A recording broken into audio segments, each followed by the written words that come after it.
Sekretaris, terima kasih atas wawancaranya. Anda sedang berbicara kepada audiens global melalui Al Jazeera English, Al Jazeera Arabic, dan platform digital kami. Menjangkau pemirsa di seluruh Timur Tengah, termasuk Qatar, Arab Saudi, Uni Emirat Arab, Bahrain, Kuwait, Oman, dan Iran, serta jutaan orang di seluruh dunia. Izinkan saya mulai dengan bertanya, apakah sudah ada pembicaraan formal dengan Iran atau masih dalam komunikasi langsung untuk mencari titik temu? Apakah ada pesan dan percakapan langsung antara orang-orang di Iran dan Amerika Serikat, terutama melalui perantara?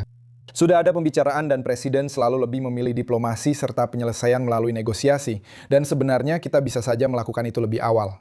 Bayangkan sebuah rezim Iran yang alih-alih menghabiskan miliaran dolar untuk mendukung kelompok teroris dan membuat senjata, justru berinvestasi di Iran untuk rakyatnya, mencegah kekurangan air, dan agar ekonominya memberikan peluang. Rakyat Iran adalah orang-orang yang luar biasa. Orang-orang yang luar biasa, sangat cerdas dan wirausaha, tetapi rezim mereka telah menjadi masalahnya.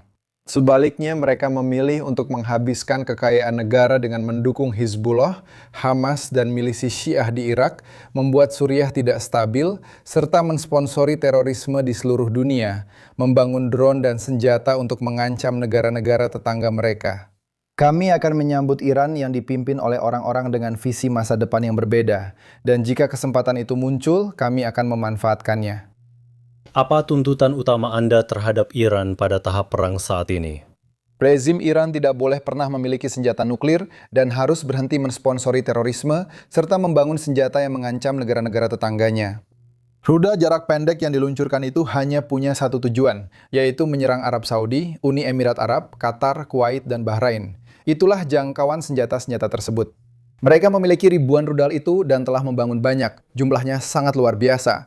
Belum lagi keinginan mereka untuk memiliki senjata nuklir guna mengancam dan memeras dunia. Itu tidak akan pernah diizinkan, risikonya terlalu besar. Apa yang Anda anggap sebagai konsesi minimum dari Teheran hari ini untuk mengakhiri konflik ini? Saya rasa mereka perlu mengambil langkah konkret untuk membuktikan bahwa mereka tidak mengejar senjata nuklir. Jika yang mereka inginkan adalah energi nuklir, ada beberapa negara di kawasan yang sudah memiliki atau akan memilikinya dengan mengikuti mekanisme internasional yang sudah mapan dan diterima oleh semua pihak. Sistem ini memungkinkan impor bahan bakar untuk memasak jaringan listrik dan menyediakan energi bagi rakyatnya.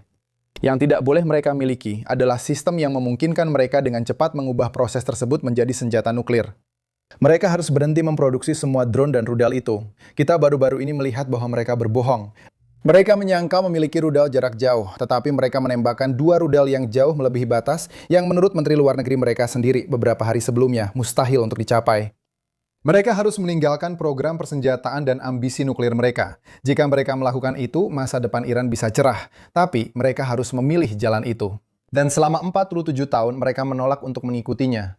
Iran menolak tuntutan Zewa dan menetapkan syarat seperti kompensasi finansial serta pengakuan kedaulatan atas Selat Hormuz. Apakah tuntutan-tuntutan ini dapat diterima oleh orang Amerika? Kedaulatan atas Selat Hormuz tidak dapat diterima bagi kami maupun bagi seluruh dunia. Tidak ada seorang pun di dunia yang akan menerima hal itu. Pertama, ini akan menciptakan preseden yang luar biasa. Jadi negara-negara bisa mengambil alih jalur pelayaran internasional dan mengklaimnya. Amerika Serikat bisa melakukan itu. Negara lain seperti Tiongkok di Laut Cina Selatan. Tidak ada yang akan menerima itu, dan memang seharusnya tidak. Sekarang saya akan bicara terus terang. Hanya sedikit energi Amerika yang melewati Selat Hormuz, energi yang kami andalkan. Kami menyadari dampaknya terhadap pasar global dan tetangga kami, terutama sekutu di kawasan yang memproduksi energi dan perlu mengekspor ke pasar. Jadi tidak ada negara di kawasan yang boleh menerima bahwa Amerika Serikat tidak akan menerima kondisi ini. Ini adalah kondisi ilegal yang mereka tuntut. Itu tidak akan terjadi begitu saja. Sementara kampanye Ekentiwa dan Israel terus berlanjut, tidak ada indikasi yang jelas bahwa Selat Hormuz cukup aman untuk memulihkan aliran minyak dan gas ke pasar global. Apakah Anda sedang mempertimbangkan sebuah rencana untuk memastikan kendali penuh atas seluruh selat itu?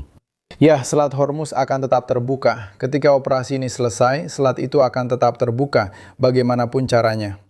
Entah karena Iran akan mematuhi hukum internasional tanpa memblokir jalur perdagangan, atau karena koalisi global dan regional bersama Amerika Serikat akan memastikan selat itu tetap terbuka. Bagaimanapun juga, selat itu akan tetap terbuka. Tapi kami punya tujuan yang sangat jelas yang sedang kami coba capai di sini. Tujuan-tujuan itu adalah penghancuran angkatan udara mereka yang sudah selesai, penghancuran angkatan laut yang sebagian besar sudah dilakukan, dan pengurangan signifikan peluncur rudal yang sedang berlangsung. Dan menghancurkan pabrik-pabrik rudal dan drone yang digunakan untuk menyerang negara-negara tetangga dan kehadiran kami di kawasan. Apakah kita akan mencapai tujuan-tujuan ini? Apakah kita sudah lebih cepat dari jadwal? Kita akan mencapainya dalam hitungan minggu, bukan bulan. Kita akan menghadapi masalah Selat Hormuz dan keputusan ada di tangan Iran. Jika mereka mencoba memblokir selat itu, mereka akan menghadapi konsekuensi nyata, bukan hanya dari Amerika Serikat, tetapi juga dari negara-negara di kawasan dan dunia.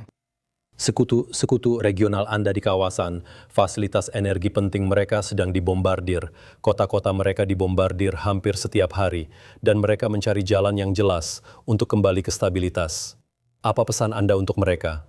Saya percaya bahwa cara terbaik untuk mencapai stabilitas, mengingat siapa yang berkuasa di Iran, adalah menghancurkan kemampuan mereka di masa depan untuk meluncurkan rudal dan drone terhadap warga sipil dan infrastruktur. Iran telah menyerang infrastruktur energi negara-negara yang bahkan tidak sedang berperang melawan mereka. Meskipun begitu, mereka tetap menyerang negara-negara tersebut. Itulah sebabnya mereka membangun rudal dan drone ini. Namun mereka juga menyerang kedutaan dan kantor diplomatik, sesuatu yang belum pernah terjadi sebelumnya. Atacaram aeroportos, outro fato inédito. Itulah yang mereka lakukan, dan ini adalah Iran yang melemah. Ini adalah Iran yang lebih lemah daripada kapanpun dalam 10 tahun terakhir. Bayangkan 3 atau 5 tahun dari sekarang, dengan lebih banyak rudal dan drone, apa yang akan mereka lakukan terhadap tetangga mereka dan terhadap kita? Itu tidak bisa ditoleransi. Itulah sebabnya harus dilakukan sekarang. Amerika Serikat akan menyelesaikan pekerjaan ini. Kami bekerja sangat erat dengan semua sekutu kami dalam hal pertahanan. Anda tahu, sayangnya, drone dan rudal kadang-kadang bisa lolos, tapi sebagian besar peluncuran itu berhasil dinetralkan.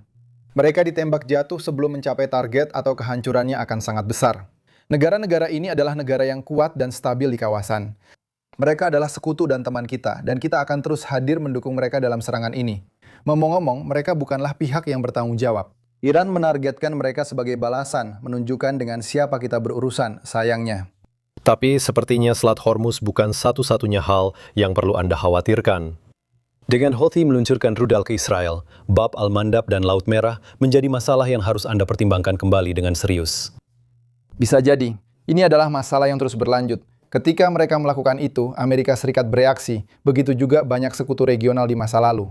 Itu adalah keinginan Houthi atau Iran untuk menutup jalur internasional tersebut dan menciptakan jalan tol di mana orang harus meminta izin kepada mereka untuk menggunakannya dan membawa produk mereka masuk atau keluar pasar. Itu tidak dapat diterima bagi kami dan seharusnya juga bagi dunia.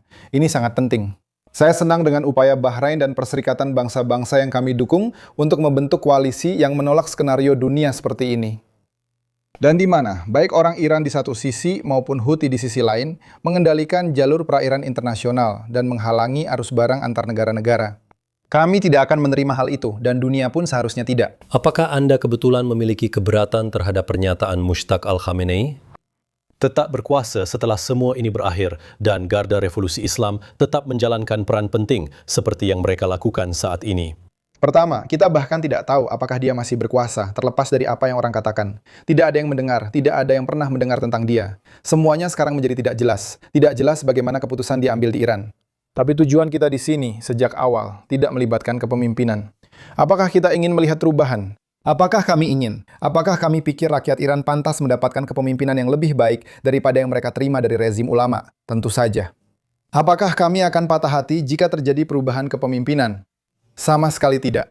Jika ada sesuatu yang bisa kami lakukan untuk mempermudah hal itu, apakah kami akan tertarik untuk terlibat? Tentu saja. Tapi itu bukan tujuan dari operasi ini. Tujuan dari operasi ini adalah seperti yang sudah ditegaskan oleh Presiden pada malam pertama, menghancurkan angkatan udara mereka dan itu sudah berhasil kami capai. Penghancuran angkatan laut yang sebagian besar sudah berhasil dilakukan, dan penghancuran pabrik-pabrik yaitu pabrik-pabrik yang memproduksi senjata-senjata tersebut. Mengurangi secara signifikan peluncur rudal mereka agar tidak mengancam negara tetangga maupun Amerika Serikat. Itulah tujuan kami. Itulah yang menjadi fokus kami dan itulah yang sedang kami upayakan. Kami sudah berada di jalur yang tepat untuk mencapainya. Apakah kalian benar-benar sejalan dengan pihak Israel terkait tujuan dan hasil akhirnya? Mereka memiliki tujuan yang berbeda, fokus pada rudal jarak menengah di utara Iran yang menargetkan mereka. Dan kami berkoordinasi serta menghindari konflik dengan mereka terkait operasi kami. Namun fokus mereka berbeda. Kami tidak mengkritik hal itu. Hal-hal tersebut memang menjadi ancaman bagi mereka. Rudal jarak menengah yang diluncurkan Iran dan dapat mencapai Israel adalah ancaman yang mereka hadapi. Mereka juga menghadapi ancaman dari Hizbullah yang juga sedang mereka hadapi. Jadi mereka punya tujuan sendiri dan kami menghindari konflik agar tidak terjadi bentrokan. Namun Presiden terkait dengan Amerika Serikat telah memberikan tugas yang jelas yang sedang kami laksanakan dan kami akan mencapai tujuan kami dalam beberapa minggu. Apakah Anda percaya bahwa Uni Eropa dan negara-negara NATO telah mengkhianati Zewa saat ini? Saya rasa itu sangat mengecewakan. Memang begitu. Namun, Presiden dan negara kita harus mengevaluasi kembali semua ini setelah operasi ini selesai. Salah satu alasan NATO bermanfaat bagi Amerika Serikat adalah karena aliansi ini menjamin kita memiliki pangkalan militer jika terjadi keadaan darurat. Aliansi ini memungkinkan kita menempatkan pasukan, pesawat, dan senjata di berbagai belahan dunia, tempat kita biasanya tidak memiliki pangkalan, termasuk sebagian besar wilayah Eropa. Pada saat dibutuhkan, Zewa menimbulkan risiko besar terhadap keamanan nasional dan kepentingan kita, sehingga kita harus melakukan operasi ini. Tapi Spanyol, anggota NATO yang telah kita janjikan untuk kita bela, justru menolak kita menggunakan wilayah udara dan pangkalan mereka, bahkan membanggakan hal itu. Apakah ada negara lain yang juga melakukan hal yang sama? Anda mungkin bertanya-tanya, apa yang didapat Amerika Serikat dari semua ini? Saya selalu mendukung NATO karena saya percaya bahwa hak penggunaan pangkalan memberi kita pengaruh, fleksibilitas, dan kemampuan operasional di seluruh dunia. Tapi jika NATO hanya ada agar kita membela Eropa, lalu mereka malah menolak kita. Menolak hak-hak dasar saat kita membutuhkannya bukanlah kesepakatan yang baik. Sulit untuk terus terlibat dalam hal ini dan mengatakan bahwa ini baik untuk Amerika Serikat. Jadi, semua ini harus ditinjau kembali. Baru-baru ini saya menghabiskan waktu di Eropa. Dan yang mereka katakan pada dasarnya adalah bahwa Amerika Serikat mengirimkan pesan yang membingungkan, berencana untuk melepaskan diri, dan mereka tampaknya tidak benar-benar bersedia untuk bersatu dengan NATO demi kemajuan di benua itu. Itu menjelaskan mengapa kami berhati-hati terhadap orang Amerika, terutama terkait Selat Hormuz. Jika ada seseorang di Eropa yang mengatakan itu kepada Anda, berarti dia tidak jujur. Karena Amerika Serikat memiliki puluhan ribu tentara yang ditempatkan dan miliaran dolar persenjataan yang diposisikan di seluruh wilayah tersebut. Semua itu ada di sana untuk melindungi Eropa, bukan Amerika, dari serangan, benar? Di mana-mana. Arisburu adalah dasarnya. Tanpa mereka, tidak ada NATO. Hal ini diakui bahkan oleh aliansi itu sendiri. Jika kita memutuskan besok untuk menarik pasukan kita dari Eropa, itu akan menjadi akhir dari NATO. Jadi mereka tahu itu, kami tidak menarik pasukan dari NATO. Siapapun yang mengatakan itu tidak jujur sedang bercanda. Pada akhirnya itu sederhana. NATO adalah sebuah aliansi. Dan sebuah aliansi harus saling menguntungkan, tidak bisa sepihak. Kami berharap bisa menyelesaikan ini. Kami akan menangani itu nanti. Sekarang kami fokus pada operasi ini. Mari kita beralih ke topik lain. Saya ingin berbicara dengan Anda tentang Venezuela setelah penangkapan Presiden Nicolas Maduro. Bisakah Anda memberitahu kami lebih banyak tentang rencana Anda untuk Venezuela di masa depan? Saya rasa semuanya berjalan dengan sangat baik. Kami selalu mengatakan itu setelah operasi. Prioritas kami adalah menstabilkan negara, menghindari perang saudara. Kami tidak ingin melihat keruntuhan sistemik ataupun migrasi massal. Anda tidak melihat hal-hal seperti itu terjadi. Yang Anda lihat adalah, untuk pertama kalinya dalam beberapa dekade, Venezuela sekarang menjual minyaknya dengan harga pasar. Dan uangnya kembali untuk digunakan demi kepentingan rakyat Venezuela. Uang itu digunakan untuk membeli produk dan peralatan medis serta membayar gaji para guru. Gaji para guru, polisi, pegawai negeri, dan juga pekerja kebersihan kota. Ini adalah bagian yang sangat penting. Fase kedua, yang berlangsung bersamaan dengan stabilisasi, adalah periode pemulihan elemen-elemen fundamental yang memungkinkan negara untuk makmur dan tumbuh, serta menarik perusahaan-perusahaan kembali. Sekarang kami sedang menciptakan jenis stabilitas yang membawa perusahaan-perusahaan besar kembali. Kami mulai melihat hal itu terjadi. Tapi Anda juga mulai melihat kehidupan sipil kembali aktif. Media independen sudah bisa beroperasi. Tahanan politik telah dibebaskan. Partai politik mulai terbentuk kembali. Orang-orang mulai berbicara dan berpartisipasi dalam kehidupan publik. Dan akhirnya Anda ingin melihat sebuah transisi penuh. Agar Venezuela dapat mencapai potensi ekonominya, negara ini membutuhkan pemerintahan demokratis yang stabil, yang dapat menarik investasi karena memiliki hukum, pengadilan, dan legitimasi.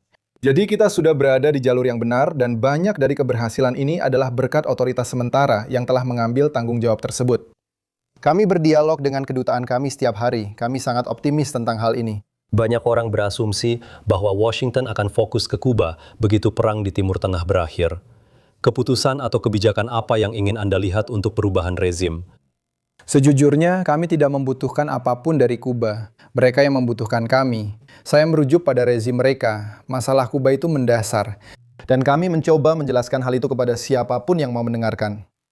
Sistem mereka tidak berfungsi. Sistem ekonominya tidak bisa dijelaskan dan benar-benar tidak berjalan. Itu bukan sistem yang sesungguhnya, dan tidak ada yang berubah tanpa mengganti pemerintahannya. Baru-baru ini mereka bilang, orang Kuba Amerika sekarang bisa berinvestasi di pulau itu. Tapi berinvestasi di apa?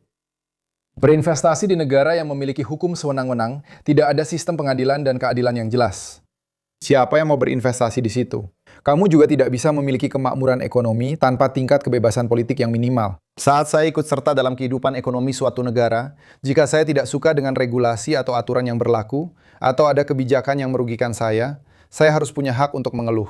Dan di negara itu, kamu tidak bisa mengeluh atau kamu akan dipenjara. Jadi Kuba harus bertindak jika benar-benar ingin keluar dari keterpurukan. Dalam situasi yang mereka alami akibat rezim, mereka benar-benar perlu melakukan reformasi besar-besaran, baik di pemerintahan maupun di bidang ekonomi. Jika mereka bersedia, kami akan membantu mereka. Kami tidak melakukan apapun yang bersifat hukuman terhadap rezim Kuba. Satu-satunya perubahan adalah mereka tidak lagi menerima minyak Venezuela secara gratis. Mereka tidak lagi menerima subsidi. Itu satu-satunya hal yang berubah. Pemadaman listrik yang dilaporkan itu bukan salah kami. Itu sudah terjadi tahun lalu, karena mereka menggunakan peralatan dari tahun 1950 di jaringan listrik tanpa perawatan atau modernisasi karena inkompetensi semata. Itulah sebabnya pemadaman listrik terjadi. Jadi, pertanyaan terakhir saya, jika Anda tidak keberatan, apakah Anda punya gambaran jelas kapan perang akhirnya akan berakhir di Timur Tengah? Operasi di Iran akan berakhir setelah kami mencapai tujuan kami seperti yang sudah saya jelaskan. Kami sudah menghancurkan angkatan laut dan angkatan udara mereka. Kami secara sistematis menghancurkan pabrik-pabrik senjata mereka. Dan kami juga sedang bergerak untuk secara signifikan melemahkan peluncur-peluncur rudal mereka. Setelah tujuan-tujuan ini tercapai, kami akan memenuhi maksud dari operasi ini. Dan itu tidak akan memakan waktu berbulan-bulan, hanya beberapa minggu saja. Saya tidak akan mengatakan tepatnya berapa minggu, tapi ini soal minggu, bukan bulan.